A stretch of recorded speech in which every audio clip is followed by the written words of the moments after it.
Então, hoje nós estamos aqui para falar sobre a quinta lição, né, da nossa revista Os Desigrejados. E hoje o tema é realmente sobre os desigrejados, porque o nome da lição é o seguinte: niilismo eclesiástico, o fenômeno dos desigrejados. Muitas pessoas deixaram, né, e deixam dia a dia de congregar. E o termo niilismo significa nada, né? Então, qual é a proposta, né, dos desigrejados? Viver uma espiritualidade sem templos, sem denominações, sem oferta de dízimo, né? E a origem e a história deste movimento, ela é descrita nessa lição, tá? Valeria a pena vocês verem todos os passos, né? Que é uma história um pouco longa e tudo, mas valeria a pena vocês relerem isso. Eu vou me concentrar mais em falar sobre esse movimento, que ele é um movimento que não é organizado. Quer dizer, a gente pensa que ele não é organizado.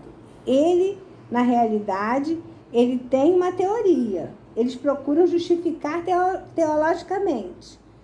Mas o que diriam eles, né? Então, existe eu vou, assim, colocar para vocês uma síntese, né, de uma pessoa que é chamada Augustus Nicodemos Lopes, que ele colocou uns itens que é onde ele descrevia o que seriam os desigrejados. Então, para eles, para os desigrejados, Cristo não deixou qualquer forma de igreja organizada, né, e institucional. Os cristãos, para eles, se organizaram como instituição já nos primeiros séculos, mas se afastaram do ensino, deixaram Deus de fora, né? Privilegiando a influência da filosofia grega na teologia, e com a oficialização do cristianismo por Constantino, que aconteceu, né? A igreja corrompeu-se completamente. Isso é a ideia que eles passam. A reforma de Lutero, ela levantou-se contra essa corrupção. Vieram os protestantes, né?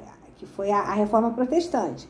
Aí ele diz o seguinte, que os evangélicos caíram em organizações, de novo, né? Que formavam denominações, e que a elaboração da confissão de fé foi engessando a mensagem de Jesus. Essa é a ideia deles, impedindo o livre pensamento teológico.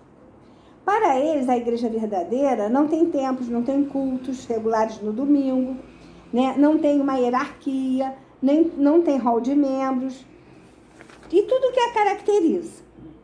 Agora, se a gente lê Mateus 18, 20, né, a gente vai ver que eles se baseiam, assim, literalmente. Eles colocam que eles não precisam de muitas pessoas, que poucas pessoas podem ficar e estudar a Bíblia, e que isso daí já é suficiente.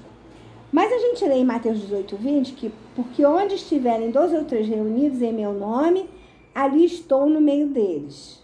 Só que, né, eles falam em amigos cristãos em qualquer lugar, nada do tipo assim que pertencem a uma igreja organizada. Eles não estão falando em uma igreja organizada, né? Aqui, aí a gente pensa, né? O que dizer a eles, né? O que dizer a eles? A gente fica pensando porque eles acham que a igreja, como organização, ela tem falhado. Ela diz que, eles dizem que ela tem caído em muitos erros, né? E ela presta um desserviço. Os desigrejados acham que a igreja acaba prestando um desserviço. Então, né? E ainda criticam as lideranças, né? Falam dos maus exemplos de liderança. Então, o que a gente pode dizer a eles, né? Que o que acontece? A gente sabe que existem problemas dentro de uma igreja. A gente sabe que muitas vezes, né, a gente percebe que as pessoas erram, são muitas pessoas. Eu costumo dizer que a igreja é um hospital de cura, não é? Eu até falo isso, né? As pessoas que estão me assistindo, elas que me assistem na Igreja do Encantado, né? Da onde nós estamos falando, elas sabem disso, né? Mas o que acontece? É importante que vocês leiam os 16 capítulos da primeira carta aos Coríntios. Por quê? Porque vocês vão ver que Paulo, quando ele escreve as cartas da igreja de Corinto, ele tinha como motivação oferecer instruções. Ele queria, na realidade, passar, né, para essas pessoas acerca dos problemas que a comunidade enfrentava, né? Mas em nenhum momento ele disse que os crentes deveriam se reunir procurando-se uns aos outros em outro local, que não fosse num templo, né? Que não fosse assim um culto, né, a Deus ali, aonde ele nem falou assim, que eles deixassem de se reunir num grupo maior. Não falaram isso, não foi falado isso, né? O que a gente vê, né, é que ele ordena o enfrentamento dos problemas. Aí a gente vê que ele escreve assim em 1 Coríntios 14:40. Tudo que seja feito com decência e ordem. Então, ele não desiste das pessoas, Paulo. Ele não critica a igreja, ele só pensa, não a abandona, ele só quer corrigir. Então, ele tem essa, vamos dizer assim, a pretensão de correção, né? De estar ali, né? E o que acontece? Jesus veio ao mundo para salvar pecadores. Seu ministério foi a pregação da palavra, nós sabemos disso, né? E também sabemos que teve o ministério de reconciliação dos homens com Deus, libertação de oprimidos, cura de enfermos, né? Mas o que aconteceu? Depois que Cristo foi aos céus, ele deixou para os apóstolos, né, toda essa missão, né? Mas a tarefa era de reunir os convertidos, batizá-los e instruí-los. Os apóstolos vieram para isso, né? Eles estavam ali para isso, né? E depois os presbíteros também, né? Então a organização dessas comunidades de fé, elas se originaram após o desdobramento natural da grande comissão, que a gente vai ler em Mateus 28, 19 e 20. A gente lê o seguinte: portanto, vão e façam discípulos de todas as nações, batizando-os em nome do Pai, do Filho e do Espírito Santo, ensinando-os a guardar todas as coisas que tenho ordenado a vocês, e eis que estou com vocês todos os dias até o fim dos tempos. Então, essa é a promessa de Deus nas nossas vidas, não é? Então, foi sugerido que, em resposta a tudo isso, a pregação do Evangelho fosse feita, não é? Então, a gente também lê em Atos 11:30, que pela primeira vez a gente começa a ver que o termo presbítero, né? Vimos também anteriormente em Atos 6, também vimos que os diáconos receberam a imposição de mãos, né? E quando a gente lê a gente vai ler 1 Timóteo,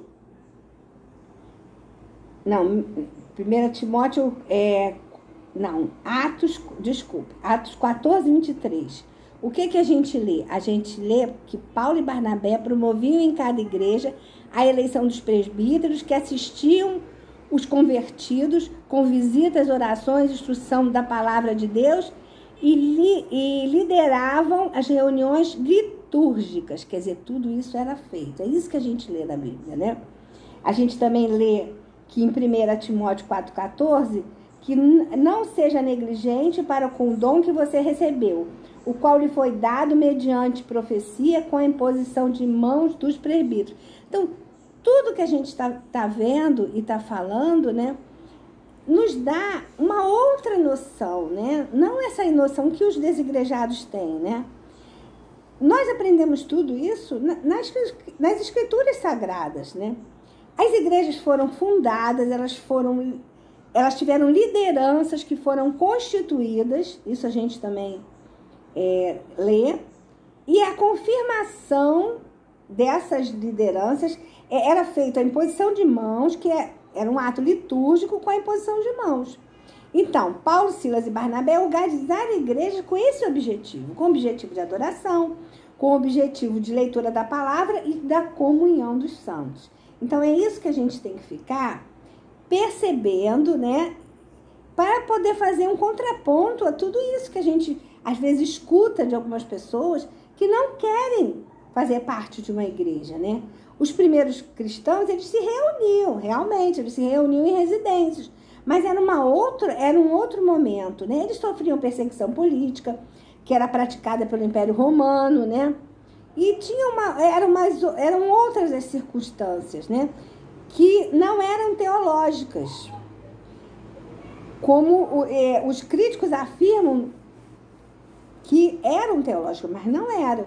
Hoje nós temos até um movimento de células. Esse movimento de células é um movimento muito importante para que as pessoas conheçam, se muitos membros fizessem células em sua casa, como seria importante. Agora, essa célula tem que ser o objetivo de levar essas pessoas a Cristo e que essas pessoas possam vir a congregar na igreja da onde essa célula é ramo, né? A igreja vamos dizer assim, é a matriz e tem as filiais, vamos dizer assim, né? Então, de alguma forma, pessoas que não entram numa igreja, às vezes vão na casa de um outro irmão. Então, isso é importante que tenha, né? Agora, tem que ser com esse objetivo, que essas pessoas não se acomodem em ficar naquela célula na sua casa, senão a gente repete o que era anteriormente, né? A pessoa fica desigrejada. O importante é que essas pessoas venham para a igreja, que elas se tornem membros da igreja, né? Então, gente, esse momento que a gente está vivendo, abrem os templos, não abrem, há um questionamento por causa da pandemia, do coronavírus que a gente está vivendo. Esse momento é um momento, né, que nós ficamos muito apreensivos, mas estamos muito desejosos de nos congregar de novo. Mas mesmo se os templos atuais ficassem fechados, né, e os cristãos voltassem a se reunir em pequenos grupos caseiros, isso não ia garantir uma pureza de reunião. Porque a experiência que Paulo teve, né, em Corinto, que tinha carnalidade, em Colossos, que tinha heresia, né? Então, houveram muitas divisões. Então, é importante essa igreja matriz, né? Porque é onde as pessoas vão congregar ali e vão ter vão poder viver os seus dons nesse local, né? Agora, muitos foram os problemas que essa igreja de Corinto teve, a de Colossos, como eu falei também, né? E o problema não é o lugar. A gente sabe que o problema não é o lugar, mas é o coração, né? Porque o coração do homem é perverso, então realmente é pecaminoso. Então, esse pecado que às vezes a pessoa não luta contra isso, não batalha contra isso, isso às vezes atrapalha. Agora, a institucionalização é um modo de funcionamento, né? A gente tem um local para ser organizado. Essa liturgia existe sim, existe para organizar, né? Ela vai organizar ali. E quando a gente lê na primeira carta de Paulo aos Coríntios, a gente lê no capítulo 14, nos versículos de 26 a 40, mais precisamente a gente lê no versículo em 14, 26 e 37, eu destaquei esses dois, né? O primeiro, eu vou destacar o 37 primeiro. Se algum se considera profeta ou espiritual, reconheça que é mandamento do Senhor o que estou escrevendo para vocês. Então, o que acontece? É mandamento do Senhor que nós estejamos ali fazendo a vontade de Deus, né? E no 26, que é anterior, né? Eu acho que é a pergunta que eu vou deixar aqui para vocês. Que fazer, então, irmãos? Começa assim, o 1 Coríntios 14, 26, né? Quando vocês se reunirem, um tem um salmo, outro tem um ensino, este traz uma revelação, aquele fala em línguas e ainda outro faz a interpretação. Que tudo seja feito para a edificação. Então é importante. Quando a gente fala em edificar, a gente fala em construir. Então, quando é um número de pessoas aonde se congregam para se edificar, para se santificar, é isso que importa, irmãos. Porque o desegrejado, eles pensam que não tem uma organização, mas acaba sendo uma organização diferenciada, porque eles têm um dia, uma hora e um local. Eles só não ficam com aquele compromisso de se organizarem em um templo. Eles não têm, né? Eles rejeitam a igreja institucionalizada, na maioria das vezes com pessoas que saíram desse sistema, né? Pessoas que agora que quiseram se afastar. Então, estejamos sempre alertas, né? E se nós participamos de uma célula, vamos levar esses irmãos. Nós já temos frutos na nossa igreja, né? Eu posso nomear e não ser fiel na nomeação das pessoas, mas eu acho importante, muitas pessoas sabem que muitas pessoas foram frutos dessas células. Continuemos trabalhando dessa forma, sim, mas com o objetivo de estarmos juntos em nossa igreja. Então, agora eu vou fazer uma oração final. Senhor Deus, eu te agradeço por tudo que foi falado, que as pessoas possam ter sido edificadas com a tua palavra, Senhor.